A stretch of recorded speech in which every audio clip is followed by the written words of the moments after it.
conflict. Uh, So we'll share the meeting through our newsletter that goes out to about 735 people. yeah, yeah. Anyhow, welcome everybody. My name is Goli Saba. I think most of you guys know me. I'm I would say co-facilitator because Lori is the silent help with facilitating this group. And our focus is helping stabilize democracy and climate. And we have a lot of really great people in our organization and really kind and committed, passionate people. And I really love working with this group. We have the focus is on democracy and climate. So, with everything going on, there's just so much to do. But I don't want people to feel like you have to do everything. Just like Ellie, you've talked about, you pick the postcarding. That's fantastic. But we just like to, people have the things that they really enjoy doing, and we encourage that. But we let folks know about all the different things, not just in our group, but one of our big things that we do is connect with other groups and support their actions. Um, and so we'll be talking about those and opportunities. So um, welcome. And usually the first thing we do, we have our anybody who's new to introduce themselves and tell us why you joined. You may have said it before everybody joined. So, Ellie, you want to just say a couple words about yourself and why you joined? Yeah, I'm still working as a nurse practitioner in cardiology, but I want to cut back and work less, and I wanted to do something meaningful as a bridge towards retirement. And this seemed like an organization that I can embrace from just my personal clarity on how I would like our world to be. How about that? Fantastic. Yeah. That's great. Yeah, we're so glad to have you. Um, so we're gonna go on. I'm gonna go ahead. We have a great speaker today. I'm gonna introduce him, Professor Jim Schock, who is a CSUS Professor Emeritus of Government. He's gonna talk about Prop 50 and why it's vital to pass this prop to protect our democracy. Um, let's see, he taught courses in American politics and political economy at University at Sac State, and he's also written and edited books and articles on the politics of U.S. trade, industrial, and fiscal policy. So, without further ado, take it away. Thank you. Thank you.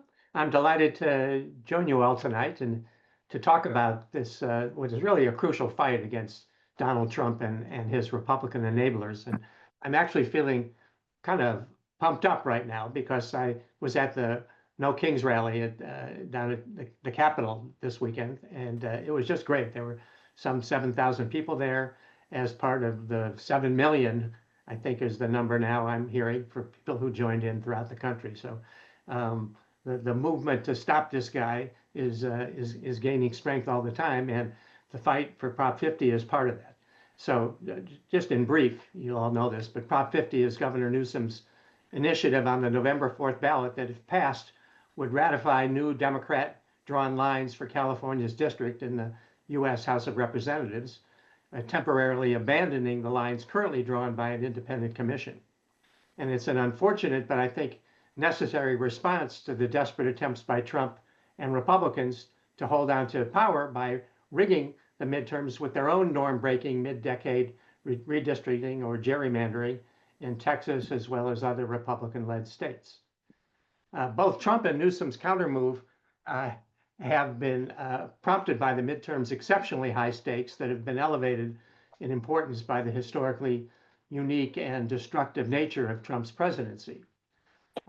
In a longer version of this talk, I discussed Trump's malignant narcissism and his dictatorial ambitions and the vast damage that he's doing to the country, but that's probably unnecessary for this group. So in the interest of time, let me just say that Trump's unprecedented amassing and perverse use of personal executive power has made him the gravest threat to American democracy and the well-being of the American people since the Civil War.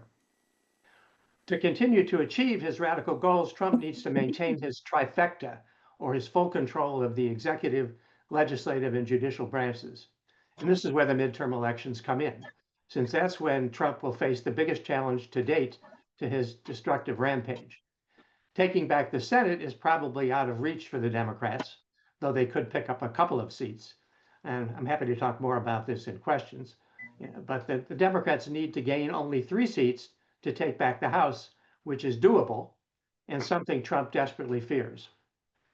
Because should the Democrats succeed, they can block new right-wing legislation, investigate and hold public hearings on Trump's many crimes and policy disasters, even impeach him for a 3rd time, and possibly force a bit of moderation on at least a few of the remaining congressional Republicans, and energize Democratic voters and activists for 2028.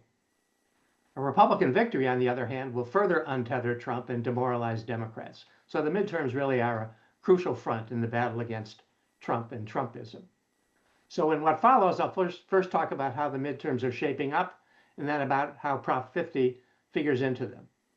As I said, the Democrats need to gain only 3 seats to take back the House, and based on the historical record, this should actually be easy. The party not holding the presidency, or the out party, always makes midterm gains. First, without the president on the ballot, or disillusioned by his failure to deliver on unrealistic promises, some of his supporters stay home at the next midterm. At the same time, dissatisfied out party voters show up, and both of these together benefit the out party in the midterm elections. Second, voters also often turn to the out party in midterms in a backlash against the president who is viewed as having been driven too far left or right by his personal ideology or by the demands of core party or base voters who dominate primary elections. For these reasons, the out party lost seats in midterms only 4 times since the Civil War. And the average out party gain in midterm elections is 25 seats. The out party has won at least 3 seats, the number the Democrats need to take back the House, in 18 of 20 midterms since World War II. And in 2018, in a blue wave election, the Democrats won 41 seats without Trump on the ballot and thanks to a backlash against him. So, as I said, on the face of it, it seems like the Democrats should be well positioned to take back the House. But some factors will limit Democratic gains below this 25-seat norm or average. First, the Democrats are historically unpopular, with an approval rating of somewhere between 30 and 34%. Republicans lead for the first time in a while in voter registrations, with their highest numbers in 30 years. And the job approval of congressional Republicans is 5 points higher than the approval of Democrats, congressional Democrats. Jim, Yes. can I just interrupt real quick? Yeah. I have already some questions about some of the things you said. Would you like us to hold those questions till the end of your talk or to raise our hand during it? Which is your preference? Maybe let's wait. It's not going to be a long talk. So if you don't mind, is that okay? No problem. I just wanted to know. Thanks. Okay, sure. Okay, another problem for the Democrats is that the Republicans now hold many fewer vulnerable seats than they did before the 2018 midterms, with most of their most vulnerable members having been defeated that year and since. So that's left fewer competitive Republican-held seats for Democrats to capture next year. In 2018, there were 18 Republicans in districts won by Hillary Clinton, which made for easy pickings. There are now only 3 Republicans in districts won by Joe Biden, while there are 13 Democrats in seats won by Trump, making them vulnerable next year. Also, thanks to past gerrymandering, there are more safe seats for each party, meaning there are also fewer competitive seats for Democrats to bag. According to the authoritative Cook Report, there are only 40 competitive races, with Democrats defending 22 of them, and only 18 of these races are genuinely considered toss-ups, almost evenly split between Democrats and Republicans. So the Democrats will have to capture some of the 14 seats held by Republicans in districts which Trump won by less than 5 points. They need to win some Trump-won districts. But other positive indicators for Democrats suggest that doing this and picking up those 3 seats is definitely possible. First, with the growing centrality of the presidency in American political life, voting for Congress now closely follows presidential approval. The worse the president's approval rating, the worse his party's midterm performance. Every time in the last 3 decades that the president's approval has been below 50%, his party has lost seats. And Trump is very unpopular. His approval has never been over 50% in either of his terms. It's currently in the low to mid 40s range, which is worse than any other president at the same point in his term, except Trump himself in 2017. He's got a negative approval rating in all 7 crucial swing or battleground states in which most of the competitive House districts, House races are being run. He's also underwater or unpopular on all major issues except border security. His approval rating is especially weak on inflation, the economy, trade, healthcare, but his net approval rating is even negative on the wider issue of immigration.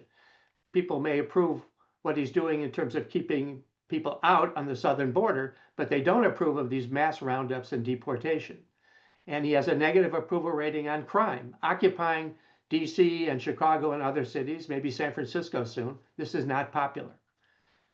More generally, 60% of voters think Republicans are too extreme, compared to only 46% who think that about Democrats. Historically, though, the economy has been a particularly important influence on elections, including midterms. We saw this last year when inflation played a key role in Kamala Harris's defeat. Trump promised to bring down prices, but his tariff and restrictive immigration policies are actually raising them. And this, together with budget cuts and the overall uncertainty caused by Trump's policies, has slowed investment and job growth in the last few months.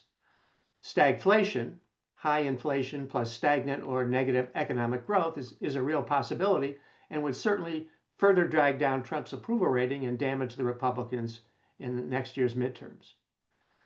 Disapproval of Trump, his performance, and his policies help the Democrats in another way. It will mitigate voters' continuing disapproval of Democrats come election time, since part of this is due to Democrats' frustration with their own party. Negative partisanship or an intense dislike of the other party will bring some of these unhappy Democrats back into line in the midterms. Well, the impact of dissatisfaction with Trump is evident in what is known as the generic ballot. The generic ballot polls ask people if they'll be voting for a generic Democrat or a generic or unnamed Republican candidate in the next congressional elections. This is increasingly predictive, even this far out from the elections. The Democrats now have an average of a 3-point lead in the generic ballot, and the out-party lead in the generic ballot usually grows as elections approach. So a 3-point Democratic win next year, equivalent to the 3-point generic ballot lead now, would lead to a Democratic pickup historically of about 10 seats, which would be more than enough to take back the House. The Democrats will also benefit from a lower midterm election voter turnout.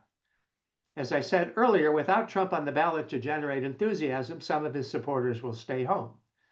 And education-based shifts in the social composition of the party's coalitions will further help the Democrats gain from lower turnout in the midterms. More education fosters greater political interest and participation, including in elections.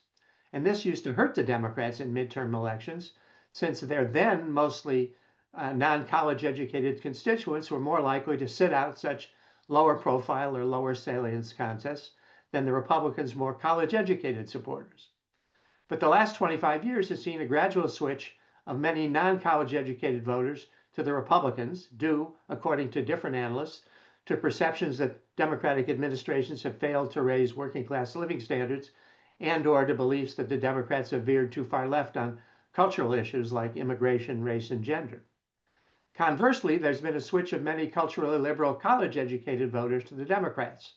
And this education-based realignment of the party coalitions has hurt the Democrats in high turnout presidential elections, and this will be a problem again in 2028. But the Democrats now benefit from these shifts in low turnout elections, including midterms. Well, Trump and Republican unpopularity and these new turnout patterns are already helping the Democrats electorally. They're cleaning up in 2025 special elections for local, state legislative, and state judicial offices, and for a few vacant House seats as well. In over 30 such races this year, the Democrats are running 13 points ahead of Harris's margins against Trump in 2024. And Democratic candidates in these special elections have overperformed Harris is showing in almost every race and everywhere in the country, including in states won by Trump. There are many reasons for Trump and Republicans to worry about the midterms. And recognizing the danger he and his party are facing, Trump is desperately trying to rig those elections. Although election rules are constitutionally controlled by the states, Trump is nevertheless pushing to require voters to have IDs to vote. He's pushing to ban mail-in voting and voting machines, to get voting data from the states to search for non-citizens, and to interfere with election administration, ballot counting, and vote certification. But the biggest election threat from Trump and Republicans, and finally we get to it, is mid-decade redistricting in Republican-led states, especially Texas. Trump successfully pressured Texas Republicans to create 5 new Republican districts there. Missouri looks like it'll go next. Indiana, Ohio, Florida, North Carolina, and perhaps Kansas and Nebraska are also Republican redistricting possibilities. This could add up to a 5-seat Republican gain in Texas, 3 in Florida, 2 in Ohio, and 1 each in Indiana, Missouri, and North Carolina. The biggest looming threat, though, is a possible Supreme Court killing of Section 2 of the Voting Rights Act. You may have been hearing about this. This mandated the creation of majority, minority, or black districts in some southern states as a response to decades, hundreds of years of racial discrimination in the South. And this, if the Supreme Court decides to kill Section 2 of the Voting Rights Act of '65, which I'm afraid seems likely, this could cost Democrats somewhere between 6 and 12 southern states. Fortunately, this will probably not be in these upcoming midterms. The Supreme Court is likely not to decide the case until June or July, which would be too late to redistricting for 2026, although it's not out of the question, and it will certainly be a problem going forward. But for now, the redistricting problems are mainly in Texas and some of these other states that I mentioned. So this has led Democrats to propose their own redistricting plans to partially offset what Republicans are doing. There are redistricting possibilities in the blue states of Illinois and Maryland, and perhaps Oregon, but these states are already heavily gerrymandered, so the best the Democrats can hope for is a 1-seat pickup in each of these states, and these states may not, in fact, redistrict at all. So the Democrats' biggest redistricting hopes lie right here in California with Newsom's Prop 50, nicknamed the Election Rigging Response Act, which the legislature has put on the ballot. It would temporarily replace the independent commission that currently draws district lines through the 2030 elections, after which districts would be redrawn again by the commission following that year's census.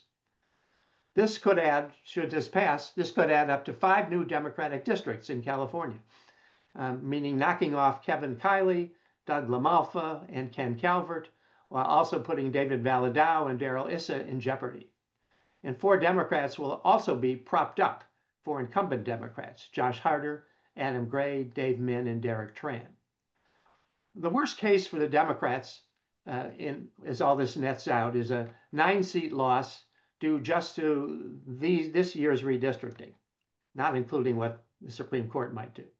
Their best likelihood for the Democrats is a 4 to 5 net seat loss with redistricting, including what's going on in Texas and other Republican states, and then California. But even if the Republicans do net the maximum 9 seats from redistricting, the Democrats can still take back the House with only a 1.5 to 3% popular vote victory. So with their current 3-point generic ballot lead that will likely grow, this is definitely doable. But it will be close, which makes a possible 5-seat California pickup via redistricting crucial. Now, some say, Goldie mentioned this before we started talking here, that although Trump is a disaster, mid-decade partisan redistricting or gerrymandering is still unacceptable, a race to the bottom that amplifies partisan conflict. And it's true that if these were normal times, a mid-decade partisan redistricting or gerrymandering would be a bad idea. By reducing the number of competitive seats, it heightens the importance of party primaries and ideological voters. It pulls candidates to the extremes and heightens party conflict in Congress among the winners. This is why most voters oppose gerrymandering and why early polls showed California voters opposed to Prop 50. It's also why Governor Newsom said he'd only go forward with his redistricting plan if Texas did so, and why after the 2030 census, California would revert to the Independent Commission to again draw district lines. But these are not normal times. As I said, the threat from Trump is unprecedented. This is a 5-alarm fire, a Category 5 hurricane, a danger Will Robinson emergency, whatever metaphor you want to use. So Trump's redistricting push really does have to be fought, including with our own redistricting efforts. We can't unilaterally disarm. We have to fight fire with fire, as the governor has said.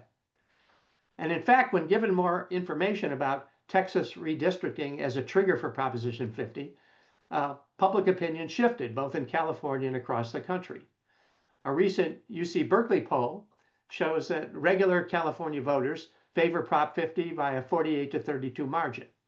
And similarly, good government groups like Common Cause and the League of Women Voters were initially opposed to Prop 50, but upon considering the stakes involved and Trump's Texas maneuver, they shifted to a neutral position.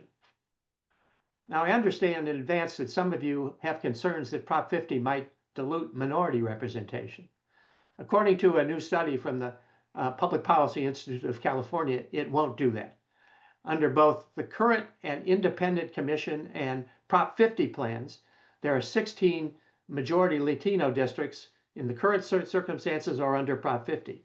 And the number of districts with enough minorities to influence election outcomes, 30% or more in the PPIC study, are almost exactly the same in both plans. So this will not dilute minority representation. It actually does in some other states.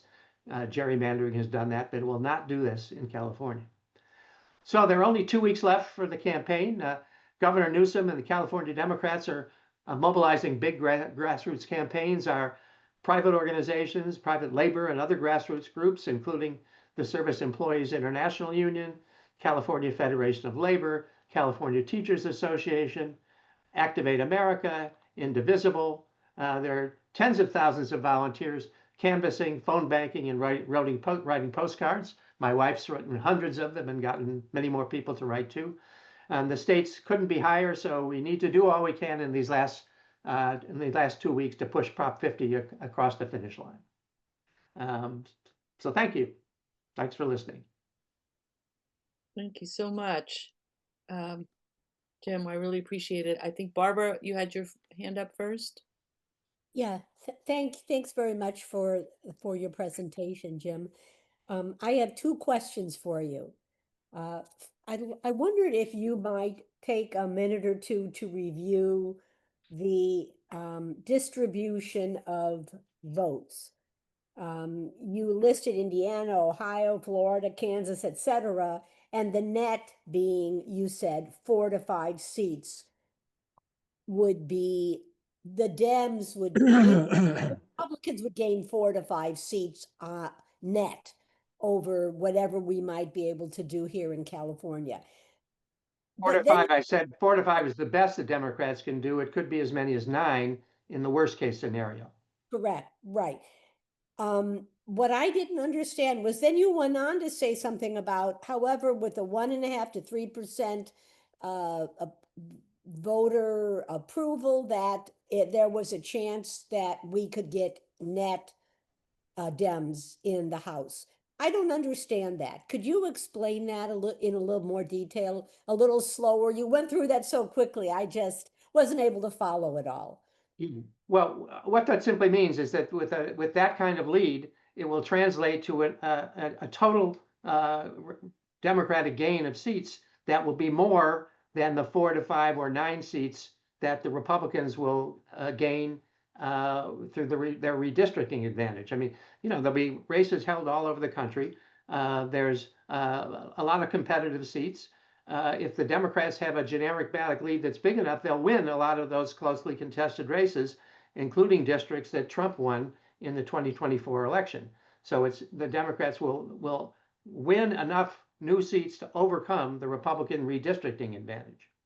So in terms of that 1.5 to 2 or 3, whatever percent favorable ratings that the Democrats have, was that evaluated in those districts that are likely to be subject to this change? Oh, that you have to go district by district, and this 3% figure is just a national figure, but this is what it usually translates into in terms of total number of seats won. So there's uncertainty. There's no doubt about it. There's no guarantee here. I'm just saying that, looking historically, it would be enough to do it, but every election is different. So from race to race, the Democrats run better or worse candidates. Same with Republicans. So I'm just saying it's doable. That Republican advantage is doable. It's not is beatable. It's not guaranteed. Yeah. So if I might quickly ask my second question then, and I know, I'm guessing lots of other people have a similar, would like similar information. You talked about the issue of losing minority representation, and you mentioned 16 Latino districts. What about Black districts, and There how do there, you, could you just explain that whole issue a little bit more, please? there are 16 majority Latino districts. There are no majority Black or Hispanic districts, Latino or sorry, no majority Black or Asian districts.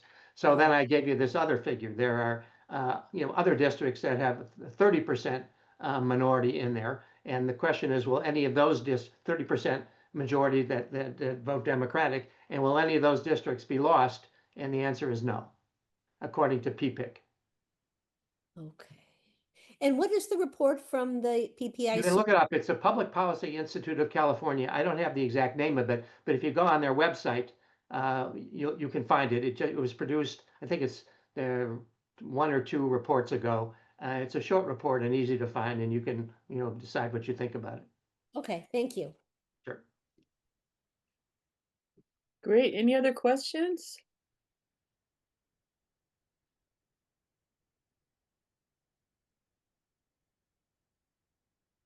I'm just amazed. I really appreciate your gathering all this information for us because yeah, just it's very, very eye-opening that because I was so worried that it was going to cause this problem with the There's a couple of hands up. oh, I'm sorry, I can't see them. Okay, let's see. For some reason it's not showing.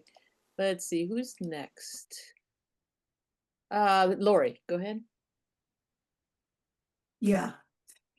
Jim, as one of the people that absolutely despises the establishment Democrats, is there any effort to modify their approaches since it's not working? I'm not sure quite what you mean. I mean, they are in the minority in both the House and the Senate, so they can't pass any legislation. They're giving strong encouragement to Prop 50, to Newsom and Prop 50, and to other redistricting efforts. Right now, they're shutting the government down. You say Trump is the one who's doing it, but they're refusing to vote for a continuing resolution in Congress that would open the government up, because I mean, what they're saying is that they won't open the government up until the Republicans will guarantee the continuation of Obamacare subsidies. But in point of fact, it's a bigger thing than that. It's like what they're saying is that Trump is acting like a tyrant. Even if they make agreements on spending agreements, he then violates them simply by refusing to spend money. And so they're insisting that they're just holding out as long as they can until they feel like the pressure to reopen from federal workers who have been laid off or others is so great. But I'm right now, I mean, you can say in the past they haven't been very aggressive, but I think they're doing a pretty good job right now of trying to hold Republicans' feet to the fire. And Republicans are starting to split over this question of Obamacare, because they're getting pressure from people who are seeing their premium is already either they've been told their premiums will be rising at on November 1st. So they're applying some pressure from a pretty weak circumstance. Right. So they've changed the way that they're doing things, because this is the most aggressive we've seen them in years. Is there any consensus among the Democrats to really listen to the public and do the things that the things that people are asking for that got us Trump? What do you, give me some examples of things that you think they should be pushing for, and I'll tell you what I think. Okay, I think they should be pushing for Medicare for all. They should be pushing for a legitimate ceasefire in Gaza. They should be pushing for making sure that people have affordable housing.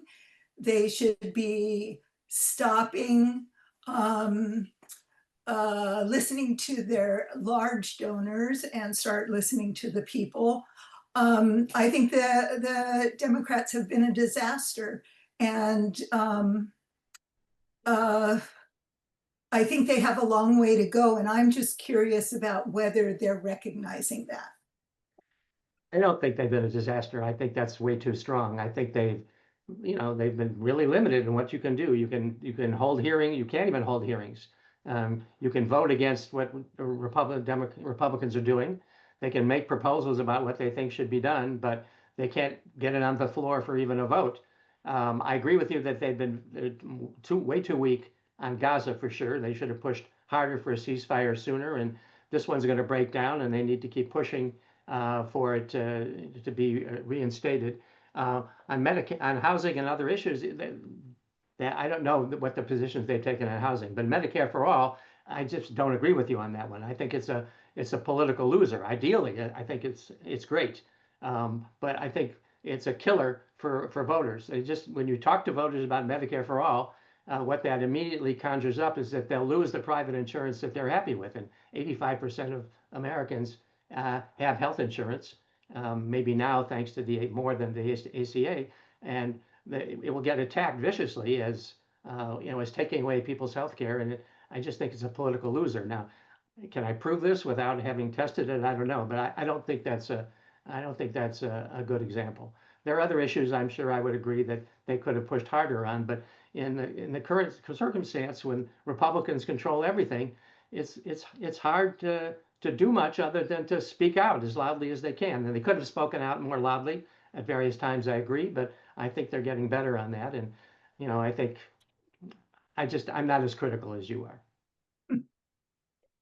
We have two more questions. We've got Susan next and then Mike. I heard that there were lawsuits in Texas to not allow them to do what they're doing, and that it was even going to higher courts. Is that true? And is it a possibility? And how would that affect? There are lawsuits, and I'm not, I haven't looked at enough detail to know what their chances are, but I suspect that the courts, these are Texas-based courts. I'm not sure what courts this is going to be before, but I haven't heard anybody very optimistic about this is going to be shot down. I mean, there's nothing illegal about mid-decade redistricting. It's been done many times in other states. So I'm not entirely sure. I should have looked more into this. I'm not sure what grounds the suits are being brought on. I hope it's shut down. That would be great, but I'm guessing it's not going to happen. And then the other thing is that I've heard that Adam Schiff is putting forth a bill to end Citizens United. And if Lori wants to have the Democrats change, get rid of that, because that's what's making the problem. I think it's what terrible. started this whole thing. Yeah, Citizens United was a disaster, but again, it's. I think the Democrats would be. It's complicated. The Democrats, as Lori said, get serious money from big donors themselves, so they will be ambivalent about probably getting rid of Citizens United. But plenty of Democrats would want to get rid of it by now. The problem is, it takes a law to do it. That once the Supreme Court has done what it's done, then you have to, pass a new law to impose other kind of restrictions. And the Republicans in control of the House and Senate would kill it, and Donald Trump would veto it. So it's something to aim for on the horizon, but it's not going to happen anytime soon. Thank you, Mike. I think the question being raised before was the leadership of the Democratic Party and whether it's going to continue to be corporatized and more attuned to corporate interests than it is to working people's interests. How that's going to be changed, I don't know. But until it does, I don't believe the Democrats are going to be able to win national elections. There are too many people in the leadership of the Democratic Party now who would rather lose elections than break their corporate ties. And until the Democratic That's Party, that's sorry, not true. I don't believe no, that's true. No. well, I think it is, and a Okay. lot of other people do too. Okay. I know. When when Absolutely, people agree with you. So too go ahead. many people have decided that the American system, including the Constitution and the rule of law, hasn't worked for them because their lives have gotten worse instead of better. When people are in that condition and they desperately want some kind of change, a candidate that stands for some kind of change, no matter how stupid or wrong-headed, is going to get more traction than a candidate who stands for more of the same. And the Democrats have used identity politics, now using save democracy, which is an important issue, as a substitute for working people's interests. And that's goes back to Clinton and even before that. And until that changes, I don't believe there's going to be a successful Democratic Party election win. Just my opinion. I think you're going to be proved wrong in the midterms because if you look at what goes on in Congress, for example, according to your view, I would think you would think that the Democrats and Republicans would vote pretty much the same, particularly on economic issues, because the corporations would control both parties. Now they're completely polarized on every issue under the sun. The Democrats vote. Every Democrat votes to the left of every Republican. It used to be there was overlap. You'd have some Republicans who were more liberal than Democrats on economic issues, some Republicans, some Democrats who are more conservative.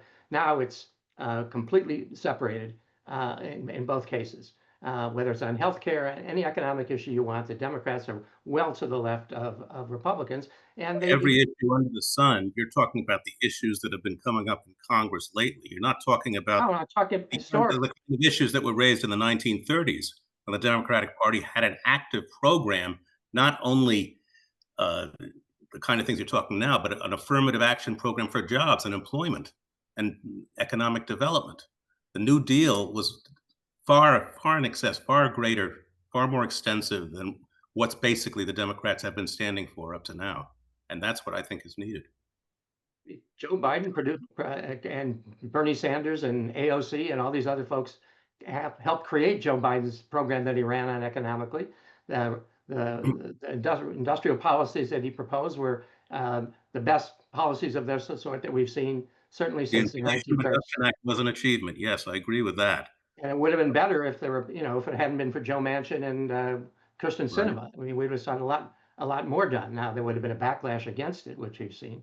I just think the Democrats also, the voting isn't just for what candidates are saying they're going to do. Mostly is voting against incumbents that they don't like, and that's why the Democrats are going to win elections. And I don't think they're going to need a vision. They're not going to need a program. They're going to need to be against Trump. That's going to be sufficient to do it. Now, what they do once they win is should they take back both houses of Congress, which is going to be very tough, or take back the presidency. What they'll do with that remains to be seen. But I think they're going to do more than you think, but I don't think they need to have the kind of program you're saying to win elections. Joe Biden did. You guys, I'm going to have to intervene here because our program is really tight. Thank you for all the great points. Lori, if it's really quick, but otherwise we're already about 4 minutes off. You're on mute. I'm sorry, I was just going to get into it about having the Democrats having no program except for Trump pad. That's okay. We can do that another time. Yeah, let's do it another time. But I appreciate all the viewpoints. It's great. Thank you, Jim. I really appreciate your all the great information and helping us out. My pleasure. Hope to see you again on another No King soon. All right. So since we were talking about Prop 50, I'm going to have Barbara, who is our team lead for Prop 50 and the democracy team, to please let people know what they actually can do. We have a lot of canvassing going on. So Barbara, you want to take it away? Sure. Thanks, Goalie.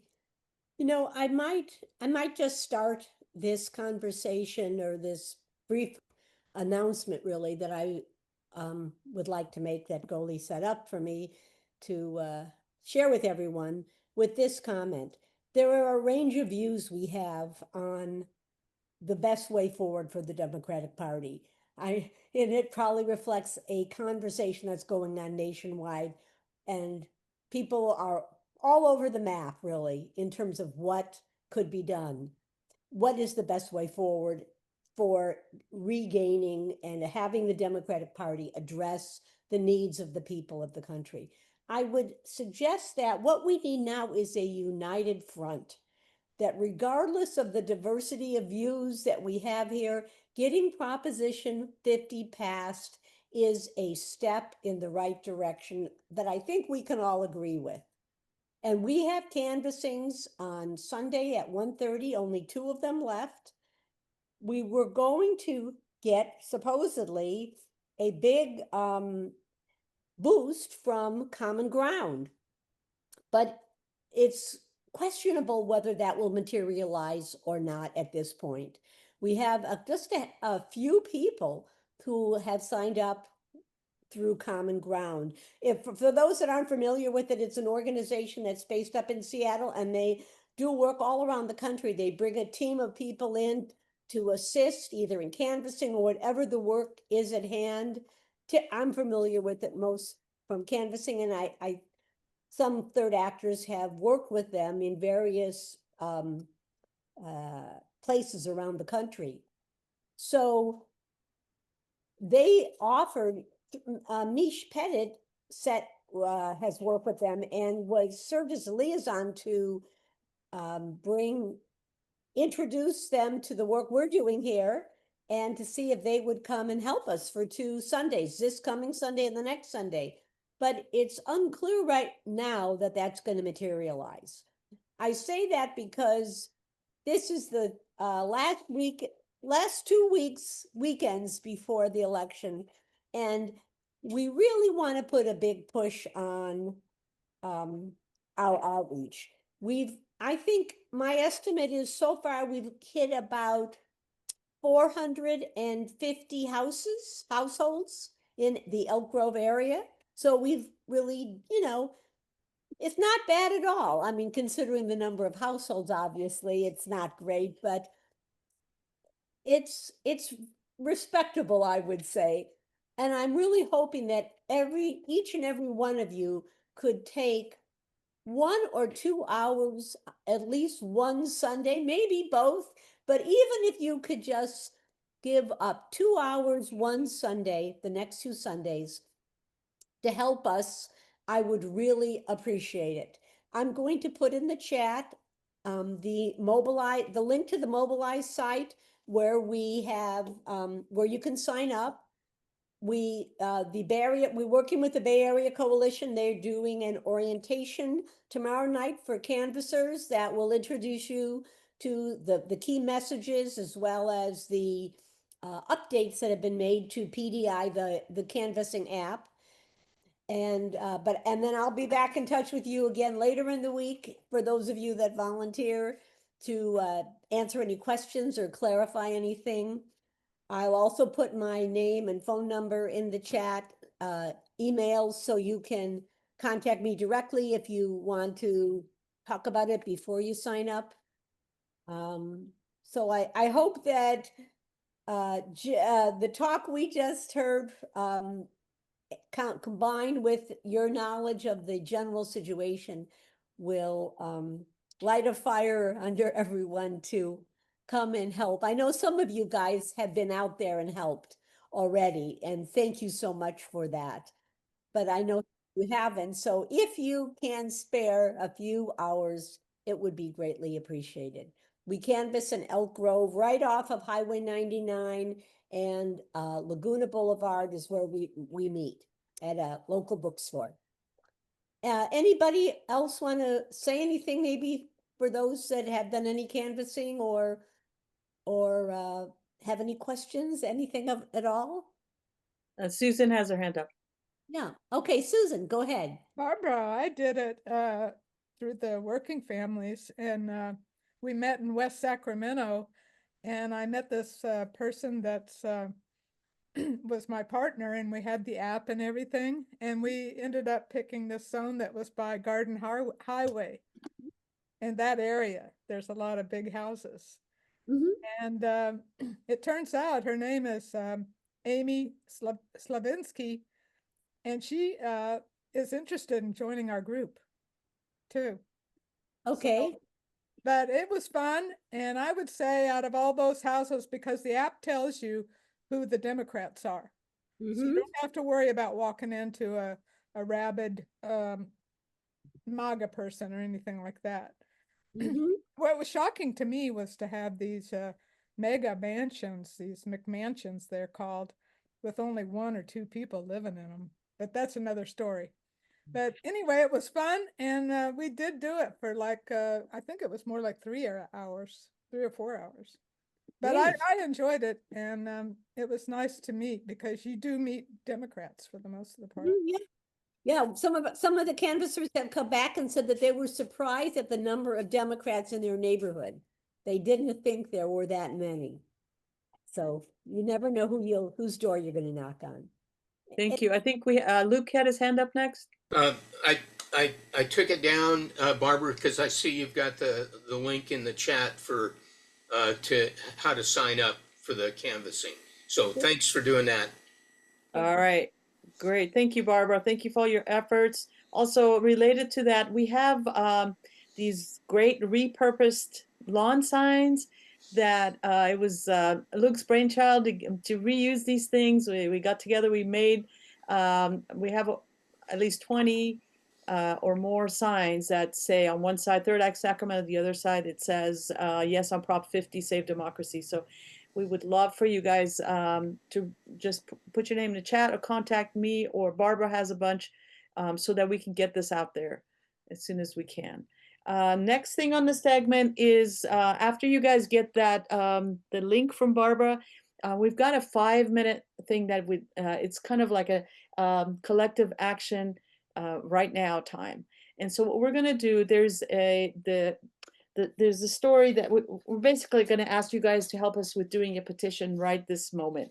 And so what's happening is there is the Tennessee Valley Authority, Trump, we think that they are trying to privatize it. It's the largest public utility in the country, helps over 10 million people. And he's fired 3 of their board members. And on Wednesday, there is a hearing to present the 5 candidates. And so the Third Act Tennessee asked us to send a letter to Adam Schiff, who's a member of the Environment and Public Works Committee, to make sure he attends it, because a lot of times they don't attend it. So what I'm going to do right now, I'm going to put this link in the chat, and this is to his email, to his website. And then I'm going to share my screen. Go ahead and get that link. And then what Luke is going to do, send the actual letter, what we need you to like copy and paste, and you're going to go ahead and Luke, you want to do that? Yeah. It. And I'm going to walk you through it. He's going to put that in the chat. Just if you can copy and paste the link, the letter. Oh, I'm gonna have to split it up.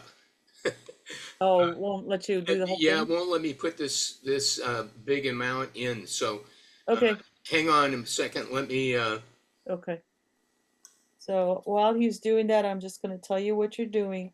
You're going to go into his, it's going to bring you to his website, and then it allows you to make an email. And then you basically have to pick, put in your name and a few things like your email, phone, whatever. And then you're basically saying, I'm writing to you to make sure that you attend this meeting. It's really important. It's Wednesday, October 22nd.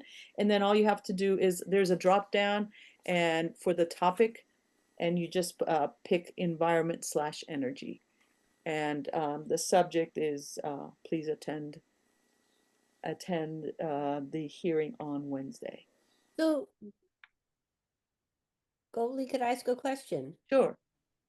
The idea is that Trump has fired 3 of the directors of TVA.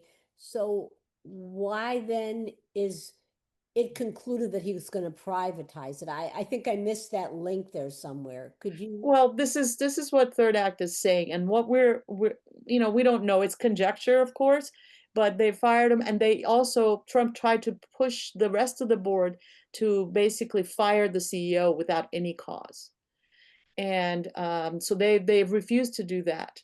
but all of these candidates are his recommendations. And so we think just like he's been putting his own, loyalists, we think that he's going to do that. Yeah. And so we're not saying, hey, reject them all. We're just saying, please attend a meeting so that he can then hear and see who these people are. And apparently they say that these folks don't have any sort of not sufficient experience to be a part of this. Sure. Okay, so you got those. You've got the link. I'm putting it in pieces here. okay. Goalie, am I Yes. right that Padilla also should be contacted? That's what I Apparently thought he's not, I don't think he's on the committee. Okay. So this is what they requested just for Adam Schiff. So I'm gonna share my I think even if I share my screen, you guys can still go to the chat. Here we go. Share. Okay, so we're gonna go to. There we go. So that link that I put in brings you to this screen. And he says, I want to hear from you. You just go and click on email the senator.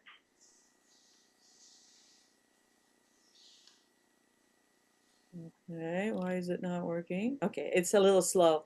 And basically just fill in your information right there. And we're going to put in message subject. I think we even had that cut out. I think the message subject should say. Yeah, I've got it in the chat. Just read it for me. It says, Oh, you got it. important EPW hearing October 22nd on nominees to the board of Tennessee Valley Authority.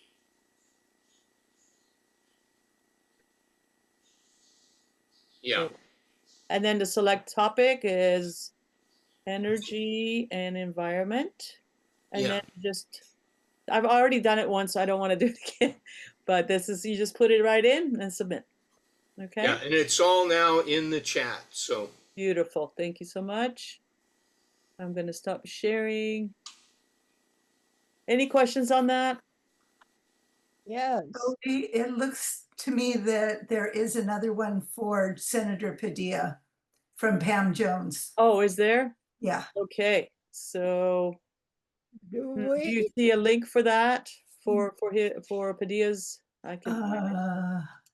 I'll put it in there if yeah. Okay. Any other questions? Then thank you for finding that.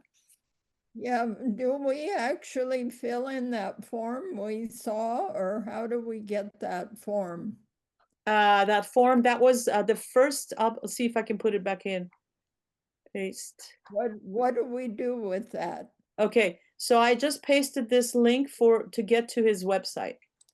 Right there. If you just click on, right click, and it'll copy it. And then you just go into your browser and you put it in there and it'll take you to his Oh, got it. website. Okay. If you just right click and then, yeah, it'll say copy link. Okay. Any other questions? Because I know that's getting stuff out of the chat can be tricky. Yeah, is there any way that we could record the chat? Yes. That we can copy Yes. the chat, because I can't do all this at the same time. No problem. You can at the end, I believe you can press, let's see. You can, let me see, how did I get to this? Let me get rid of this. You can go back into the chat. Let me do that again. And then there's right to the right of it, there's 3 dots. When you press that, it says copy, right? Lori, is that correct? Yeah, it says save chat. Mine doesn't say that. It just says show chat previews. Okay, I will save the chat and we'll figure out how to send this out. Because you're going to send a copy of the whole thing as well. The recording will be in our next Okay, great. newsletter. Thank you. Yeah, it's just normally we will put this in an email, but it's because it's Wednesday. We want to just get as many letters out as possible. So thanks for bearing with us. Okay, now any other questions before we go on to the team reports? Okay, I don't see any other questions. Cool. So next is we have our teams, and I want to ask Ruth or Pat to talk about the Make Polluters Pay, the progress of that legislation. And really, we don't have a lot of time, so just a couple minutes, what people can do. Okay, mark down October 24th on your calendar. Just 2 seconds and I will, so we're gonna be supporting the students, the part of the student walkout. They're gonna be a group of students that are gonna be walking from, walking around the Capitol, and they have a permit to be in front of the a permit to be in front of the legislative office building. And on N and 15th. Sorry, didn't realize I was going to be doing this. I would have gotten the information more easily. But it's going to be at 11 o'clock, 11:30. So mark October 24th down, and I can put it in the newsletter. Oh, it's Thursday. Sorry, I'm like totally in the middle of a move, so I'm not being very attentive here. No worries. Let me put this in the chat for everybody. I've got the flyer for it. Oh, you do? Great. Right here, because Raylene asked me to. And they don't list the legislative office. They just said be there 11:30 L and 15th Street. And Raylene asked third act folks to be there at 11:15 so that we can get organized and be ready for them. They may be walking that way. Oh, okay, that's a great idea. Okay. And you know, it's really important to support the youth, and they are Katie McCannon of 350 said how excited the youth were that they were been so supportive by 350. So it would be great if you can get that on. They're hoping also to just go to Senator Ashby's office. And so we'll hope for, you know, some reaction or action on that part. They have a great new young organizer, Isabel Neff, who I've connected with Anushka, so she can get a little help from her. And then we are waiting. We talked to the chief counsel for the Legend Policy Committee at City Council, and have let all the key City Council staff know that we've had that conversation. So I will follow up with them next week to see sort of where we are. We had a very disappointing session. Great bunch of people turned out for SMUD.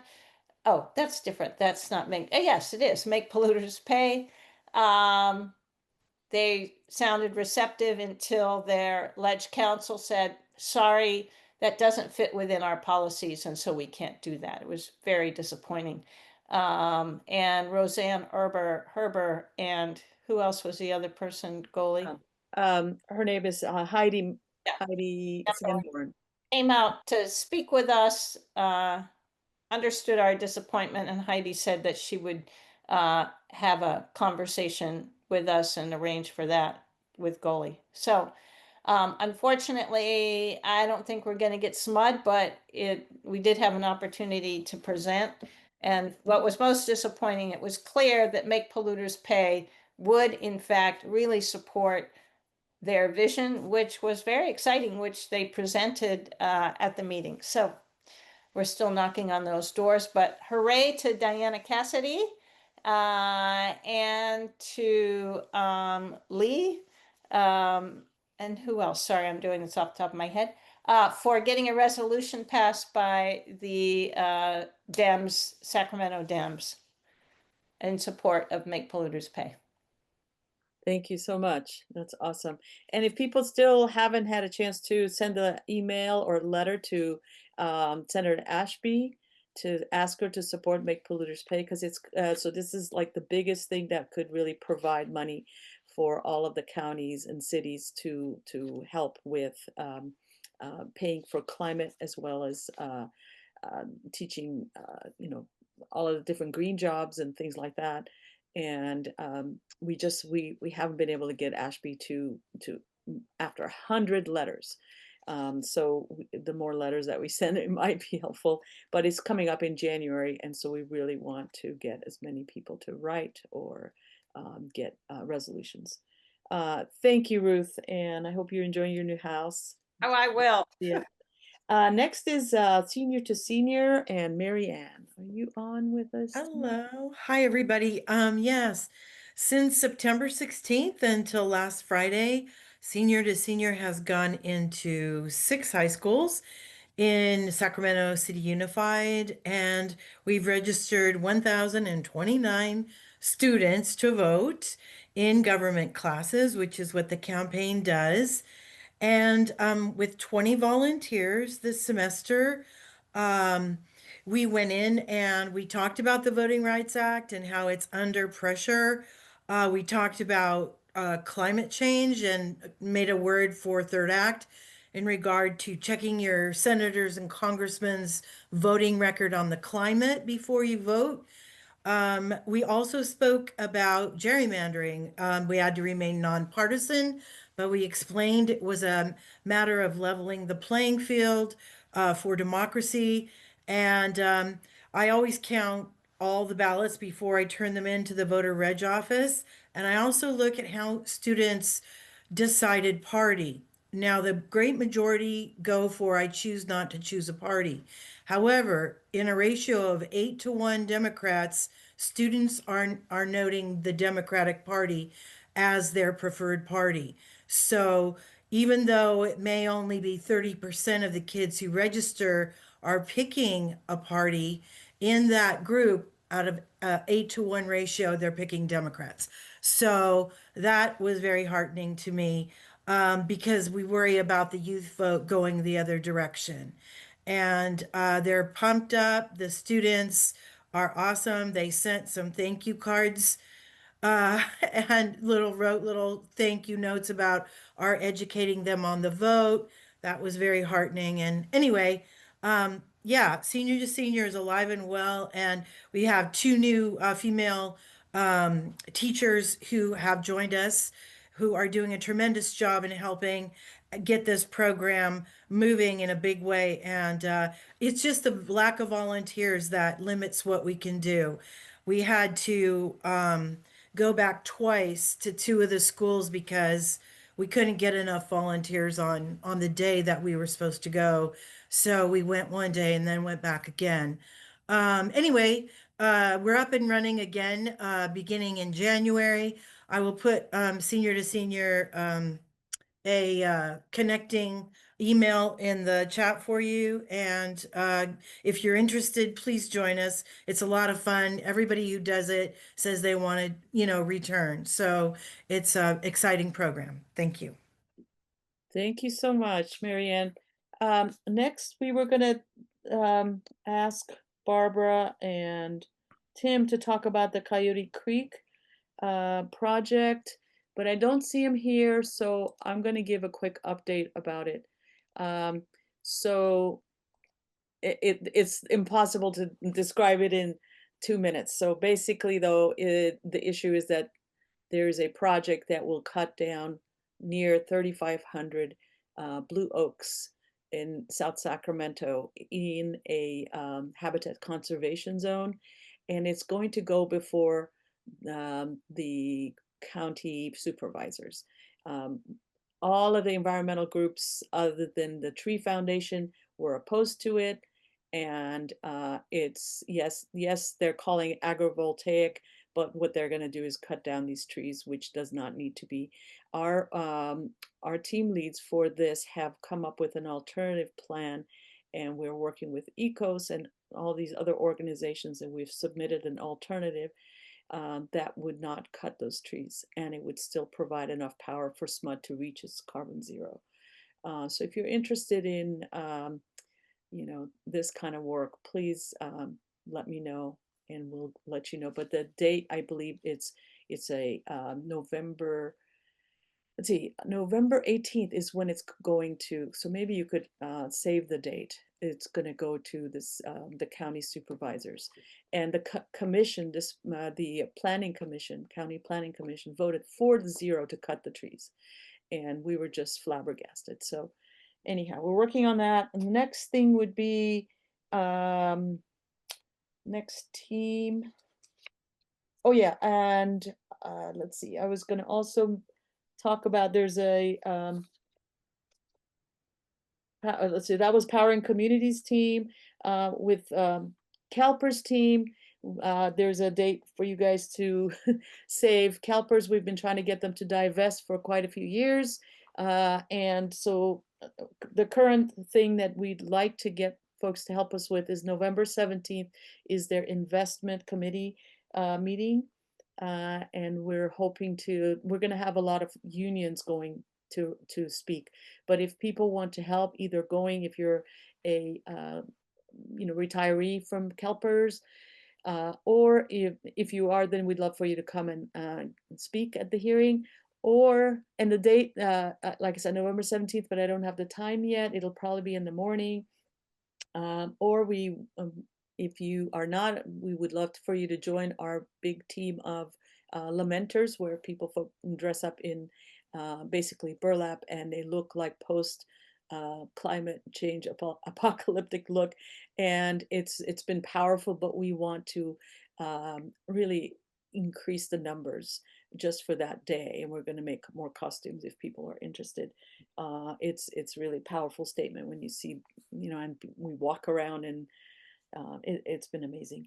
So the next thing I want to mention too is especially for new people, but everyone, we're planning on having a welcoming sushi and karaoke night in collaboration with 350 Sacramento, which is our sister organization. And that is coming up October 24th. It's a Tuesday, next Tuesday night at 5:30. That's in our newsletter, the information for it. But I think I'm gonna put that in the chat as well. The link to it wasn't working, so we'll put in a new link. Lori, I don't know if you can put that link in the chat for me. That would be great. But it's gonna be at Southside Co-housing at 5:30 on October 28th, not 24th. I'm sorry. Okay. Okay. And then any other teams? Let's see. Any other teams? Oh yeah, postcards. Linda, I'm so sorry. That's okay. We have one more session tomorrow morning at 10 for Prop 50. We will have written over 3,000 cards on that issue. Activate America is going to take a little break, and they tell me that they'll start up again soon with messages to people, not necessarily to vote, but to give them a reality check on what will happen to them as a result of all the bad legislation that's going on. So we will continue. When they have campaigns, I'll get back on board and we'll keep at it. Fantastic. Thank you so much. How many thousands? Oh my God, that's incredible. Well, 3,000 for Prop 50 and probably a total of 14,000 or 15,000 since last May. Fantastic. Yeah. Amazing. That is amazing. Yeah. All right. So for the rest of the time, I think before we were planning on showing this video that was created by Fossil Free Media about solar energy. I think the project is in Puerto Rico, and I have that ready to go. If people, unless there's any comments or questions before we switch. Any questions or comments? I thank all of you guys for coming this evening. the movie part. Oh yeah, I see some hands. Let's see. Okay, Susan. Well, I've been in the same position in Davis for trying to save trees. And I use the term ecocide because we cannot keep killing trees. We need them. They produce oxygen for us. They eat carbon and they put out oxygen. So if there's any way we can appeal to their hearts, also, I think blue oaks are an endangered species or something. They're really precious to us. So I don't know. And you know, in Georgia, there were some youth that went and camped out in them, had tree houses and stuff. Yeah, no, that One definitely. guy got shot, That's unfortunately. definitely not out of the, not off the But table. sometimes I felt like strapping my body to them and things. I mean, it's just so heartbreaking to see a forest like that or that many trees mowed down for some cheesy, not even good housing, even though I know we need housing, but gosh, I mean, we can't keep doing it. I know, absolutely. Okay, any other comments? Thank you, Susan. Yeah, we're going to keep fighting. I think we have a good chance, especially since we found out there's a conflict of interest because the head of the board or the president of the board of the Tree Foundation is also the spokesperson for that agrivoltaic project. And so that's outrageous. So that's what we're going to present to the we sent a big letter at that Tim Washburn and Barbara wrote, and so hopefully that and that should really show that this shouldn't be happening because that's the only environmental organization that supported it. Okay, if you guys still have time, you can still be watching and listening to the movie as you make dinner. So here we go. Thank you so much for joining us. I am going to share my screen. Okay, and we're going to do optimize for video, share sound, and okay. Okay, here we go. Let's see if I can find it.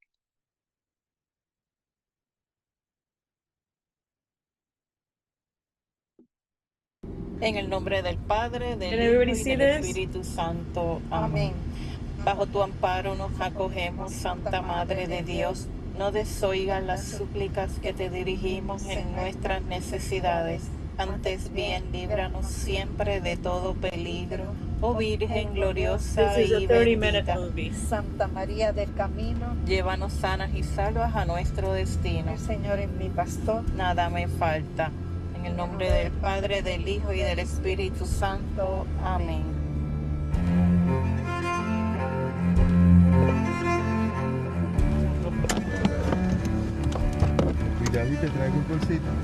Sí. Gracias. Hurricane Maria is devastating the Caribbean. Not only have people lost boats, cars, and other material possessions, but now power is a luxury. The force of the storm knocked out the island's entire energy grid. More than 12,000 people are in shelters all across the island.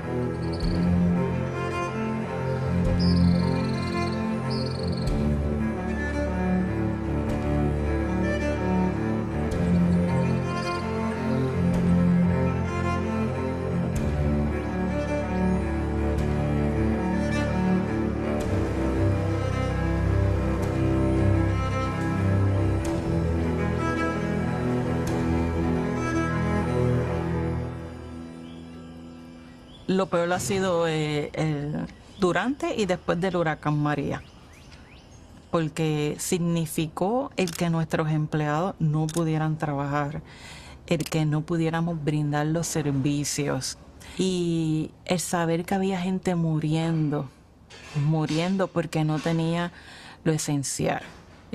Yo recuerdo haber visitado a una persona que era recién diagnosticada de cáncer de riñón. Cuando volvimos al otro día para llevarle una compra, ya había muerto. Ese tipo de cosas, ¿verdad? El no tener la energía, el no tener los recursos, va drenando, ¿verdad?, las energías del pueblo. Que a la misma vez nos hace resilientes, pero es una lucha que vivimos.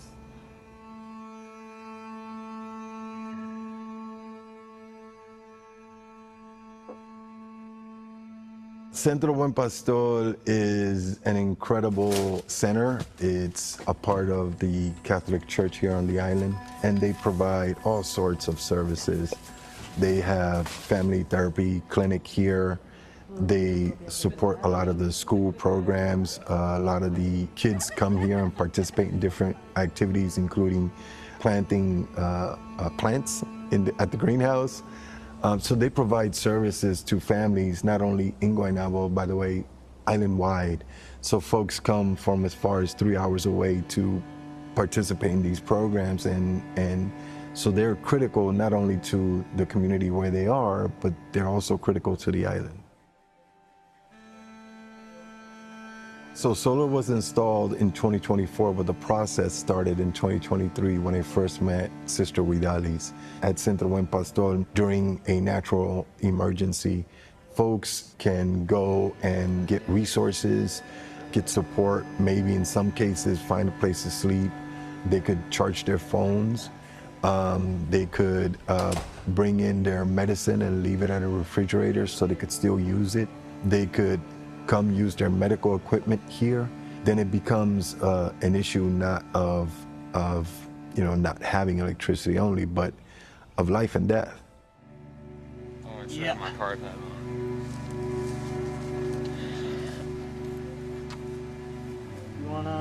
We've got impact. I got the impact. We have end bolts. The pollution that's associated with setting things on fire kills 9 million people a year on this planet, 1 death in 5. So half of the joy of a world that runs on clean energy is that you avoid all that. We can power ourselves without breaking our planet. That would be nice. But the other half is that it's liberating. Instead of depending on a few places around the world that have concentrations of fossil fuel, and on the people who own those concentrations and end up with way more power than they should, we have an entire planet able to power itself from stuff that it has close to hand, because everybody has sun and everybody has wind. And nobody can hoard it. Nobody can hold it in reserves. It's there for all of us to use. So it's a very different world that we're on the edge of being able to create. Our neighborhood in Denver and Colorado generally seems like there's a lot of people have solar on their homes. So we had looked into it. We understood it was good for the environment. It would save us some money. But again, the return on investment wasn't there when we were first looking at it. Denver has a very good sustainability program, and I got an email from them telling us about the Solar United Neighbors Co-op. So we did the application, sent it in, everything was approved, and we just kind of went from there. My team does everything. It's related to increasing access to solar. We do low income and income qualified pilots. When you're working in certain states and certain areas, talking about environmentalism and why you want to save the planet and why you want to go solar isn't necessarily the message is going to get them to go solar. Now, if you're talking about energy independence and energy freedom and taking control over where your energy comes from, that message tends to hit home. We were paying out anywhere from around $200 to $250 a month in just electricity. But like the electricity bill came last month was $11. If other people's, expenses are fluctuating because of the cost of utilities, of gasoline, we're not impacted by that anymore. That's a great thing when you're entering retirement, is to not know, when property taxes are going to change, property insurance is changing, groceries, all those, things that you need to have. You've now fixed your cost at zero by not buying gasoline for our EVs, by not burning gas in our home. We've reduced our utility and petroleum expenses about $3,800 a year. The Bell telephone system brings you one of a series of programs on science to understand nature's laws. Every day I send you 1,000 times more power than you use in a year. It's up to you, fellows. Anybody working on getting power direct from old blowhard here? Well, the science boys have come up with a sunshine kick that makes electricity out of your sunlight. Oh, yes, you mean the solar battery? Yeah. That's hardly even a cookie yet, let alone a cake. Doc, that's big news. The solar cell is an American triumph, invented in 1954 at Bell Labs in New Jersey. The solar battery. Now, held in the sun, this thin little cell, a sunshine wafer we might call it, produces a usable amount of electric current out of the sunlight that falls on it. It was cooked up out of basic research at the Bell Telephone Lab. You know, although this is quite expensive at the moment, the simplicity of this sunshine wafer is startling. Very steadily, for the last 70 years, engineers and scientists have brought the price down of solar panels to, in the last 3 or 4 years, bring us past some invisible line where power from the sun is now the cheapest way to produce energy on this planet, cheaper than burning coal or gas or oil. I don't think we've quite realized yet that we've crossed it. We've spent so many years calling this stuff alternative energy that it hasn't completely sunk in that it's now the obvious mainstream energy. Today, the vast majority of what we add to the grid worldwide, but also here in the United States, is wind, solar, and battery storage. Over 90% of everything that we added to the grid last year was solar, wind, and battery storage. And so not only can solar, wind, and battery storage play an essential role in helping us to provide reliable electricity all year round, it's already doing it. What differentiates people that are in the top billion around the world that has access to all of these modern flourishes is low-cost energy. And where we are now is that everyone around the world is going to get access to low-cost energy. When you see the dislocation in electricity that occurred in Pakistan, what did people do? They didn't turn to diesel generators, they turned to solar panels. And they went from 1,000 megawatts a year of deployment to 12,000 megawatts a year in less than 18 months, right? That's the power of solar, is that you can actually bring huge amounts of solar power, battery storage, charge controllers, and you can use a YouTube video to put it together, right? That's how simple it is. It's plug and play, right? And so when you think about where we are right now, we are in a place where we are simplifying energy and electricity and making it accessible to everybody. You want to do it yourself? You can get a discount to do it yourself. You want to work with your community? You can work within your community to get a buying pool together to do things together. You want to work in clean energy and you work with your hands? You can do that. It's a career that you can actually get in the clean energy space. Everybody is welcome into the clean energy space, and everyone is needed to get us to where we need to get to, which is energy abundance. New York City now taking steps toward making public schools more sustainable.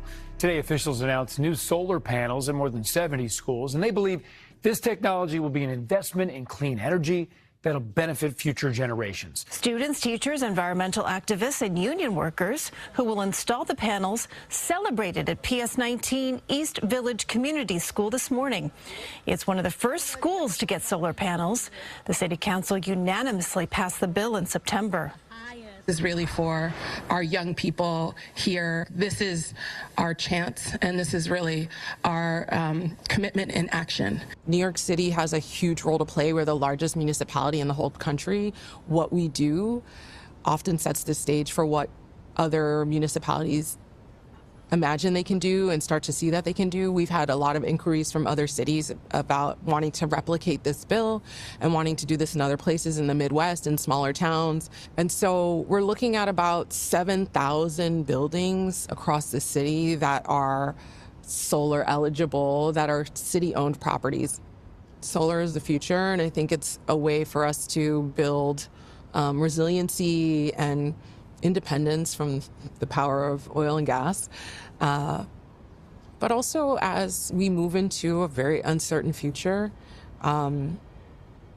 we need to have this infrastructure set up. You know, we don't want to be trying to rapidly install this kind of infrastructure coming from a disadvantaged position of we're already in a really bad place.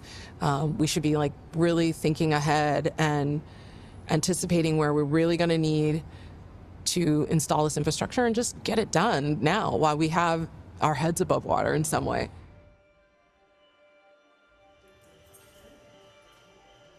El mismo día que nos instalaron las placas solares, tuvimos un apagón masivo en Puerto Rico. Ese día yo me asusté mucho porque yo me sorprendí cuando vi que entraron las placas. Era como que no sabía cómo iba a reaccionar. Incluso recuerdo que llamé a David porque tenía miedo de cómo iba a reaccionar, qué tenía que hacer, y simplemente no tenía que hacer nada. ¿Me puedes preguntar a mí? ¿Cuánto tiempo lleva ese 54 años. Ay, en verdad que esto es una bendición. Tener unas placas que uno siente que pueda tener luz con esta problemática que hay en Puerto Rico de la luz. Ustedes no nos retiren las placas porque yo voy y busco una placa de esas y le doy por la cabeza. Un besito. Cuando nos encontramos, familia Un besito, completa, besito. como una convención de todo. La energía solar, y gracias a las placas solares han podido darle pues seguridad a muchas de nuestras hermanas que dependen de estar conectadas, por ejemplo, para dormir en las noches, porque tienen diagnosticado apnea de sueño, que es que se quedan sin aire, y eso es debido a muerte. Está también el uso de las camas en las hermanas mayores para subirlas y bajar, para poderles dar la alimentación, medicamentos que necesitan refrigeración las 24 horas, como es el caso de los diabéticos. Y en el caso también específicamente de la hermana Polonia, que tiene cáncer, que ha estado recibiendo mucha quimioterapia, a veces 3 y 4 días corridos, su temperatura, ¿verdad?, corporal sube mucho y ella necesita las 24 horas el uso del aire acondicionado. Ha sido un proceso fuerte, un poco doloroso. Cuando a uno le dan la noticia, uno se queda como impactada, un poquito como que no entiendo qué pasó aquí. Te cambia la vida, me cambió la vida, me ha cambiado mucho la vida. Entonces, poder contar con ese servicio que entre la placa solar, entonces por lo menos tenemos ahí algunas horas, 4 horas de luz. Y es interesante porque la quimio te ponen con un caliente y hacen que uno sude mucho. Con el calor que está haciendo también, entonces uno puede tener el abanico.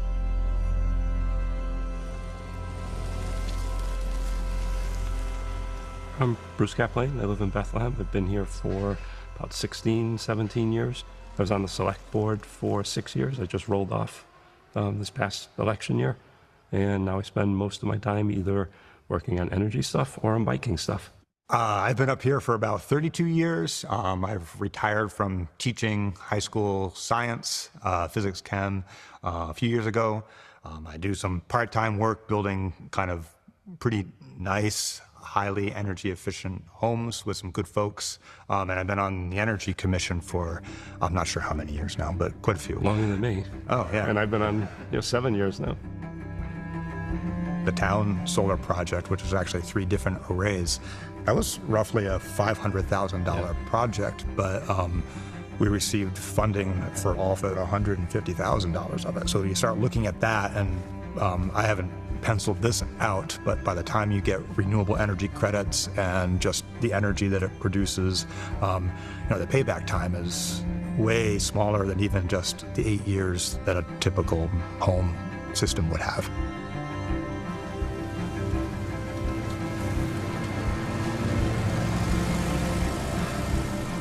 The project was to build the arrays large enough to cover all consumption of the town's municipal electric needs.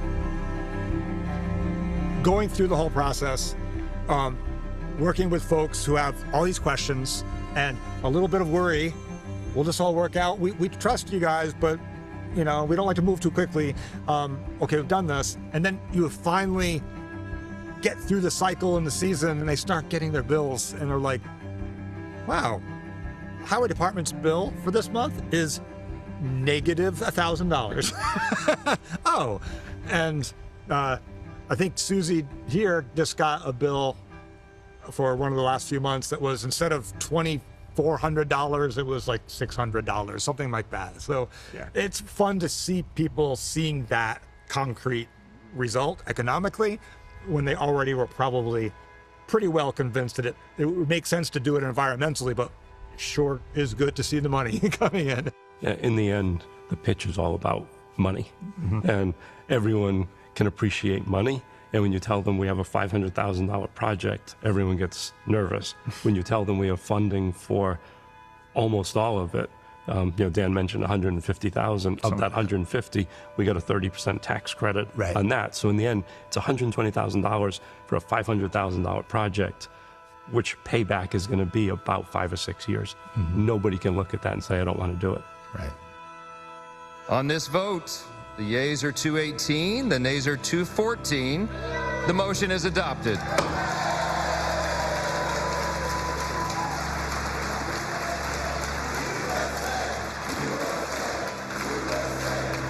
The Senate passed the Trump-backed Big Beautiful Bill on Tuesday, which means getting these could become even more expensive. Major changes coming to clean energy. Critics say it's not only bad for the climate, but could also mean higher bills. Would end clean energy tax credits. Roll back any tax credits for wind and solar farms abruptly, almost immediately. That was supposed to be in place for the next several years under former President Biden's Inflation Reduction Act.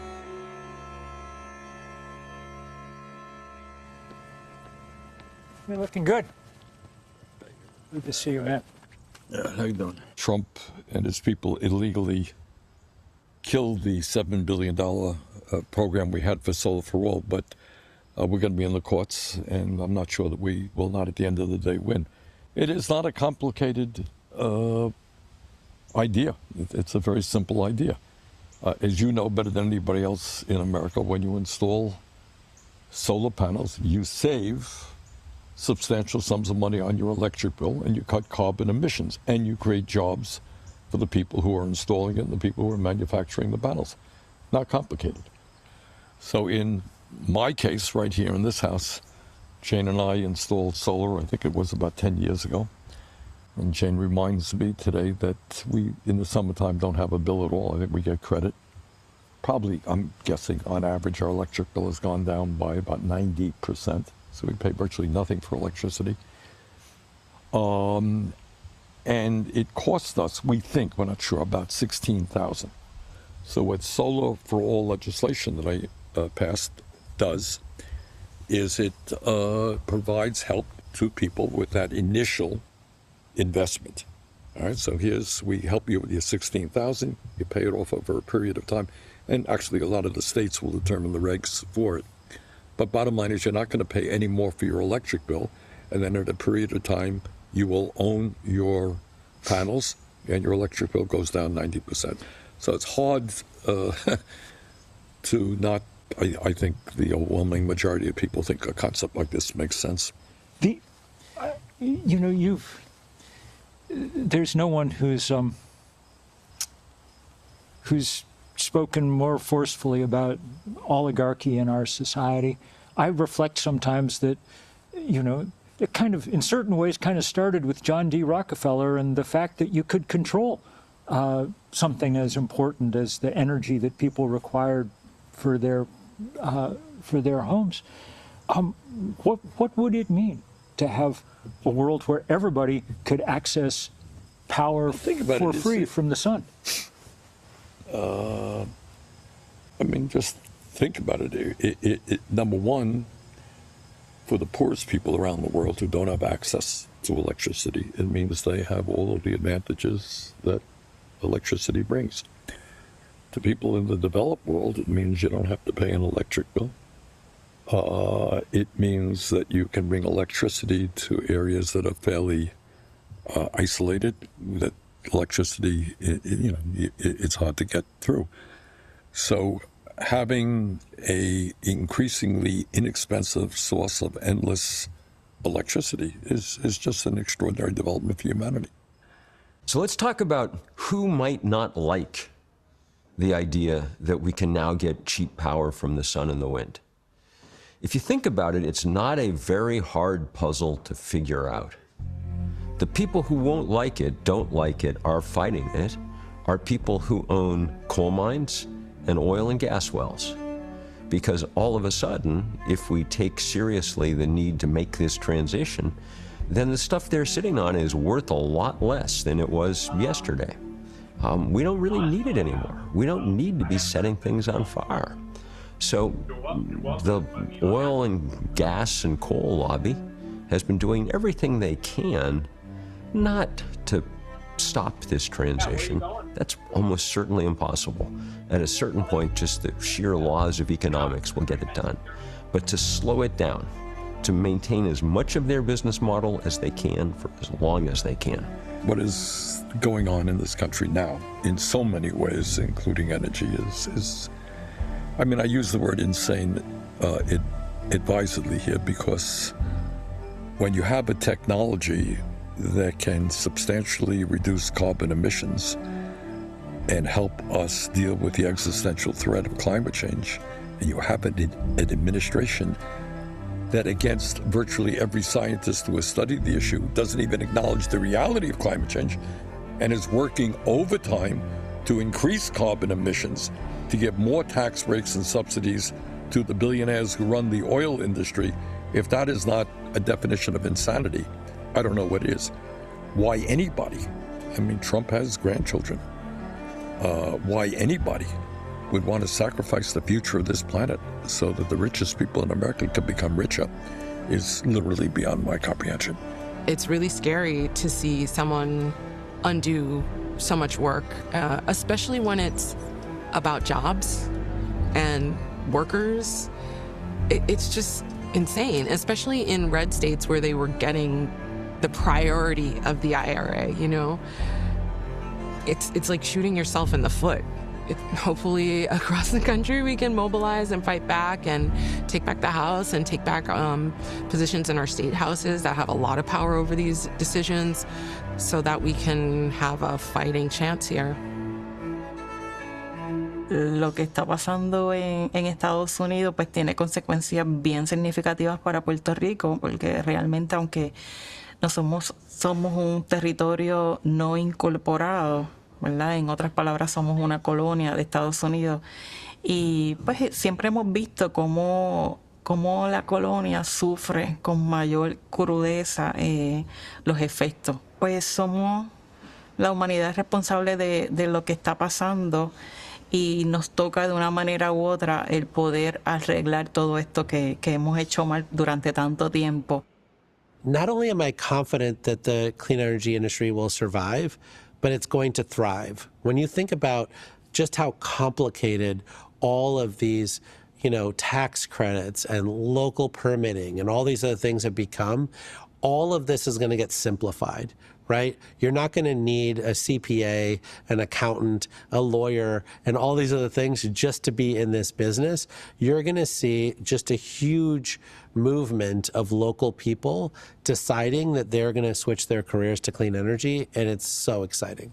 Pues para el Centro Buen Pastor, entonces que siga siendo, como decía nuestra fundadora, que Buen Pastor siga siendo como una luz para nuestro querido Puerto Rico, y que desde aquí pueda alumbrarse mucho y que muchas comunidades puedan recibir los servicios y se puedan potenciar. It's sunny every day. I don't care where you live, but you're always going to get sun, and you're always going to be using electricity, so why not try and make the best of it and save a little bit of money? Free energy. In so many ways, from an energy perspective, from an economic perspective, from a healthcare perspective, what Trump stands for is not in any way, shape, or form what a majority of the American people want to see. And it's always important to have that. So you go out and you tell people, is climate change real? They say yes. Is solar a positive development helping us cut carbon emissions? Of course it is, overwhelming majority of the people. Do you think it's a good idea that you can save 80-90% in your electric bill? Are you kidding? Yeah, obviously. The sun is the most charismatic object in our material universe. Though you can't look at it directly, it's just stunning to think about what it means. The sun gives us light, the sun gives us warmth, the sun gives us photosynthesis, and now the sun is willing to give us all the power that we could ever need. That's remarkable. We live in a really dark time. I don't think there's any sense sugarcoating that. It's as dark a time as I ever remember. But there is this one light shining, literally, the light of the sun transmuted through these simple technologies that provide us with the energy that we need. That light's shining, and if we do our job, that light won't dim. It will just grow steadily stronger and stronger. That's our job now.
Thank you, everybody who stayed for the very, very end of this.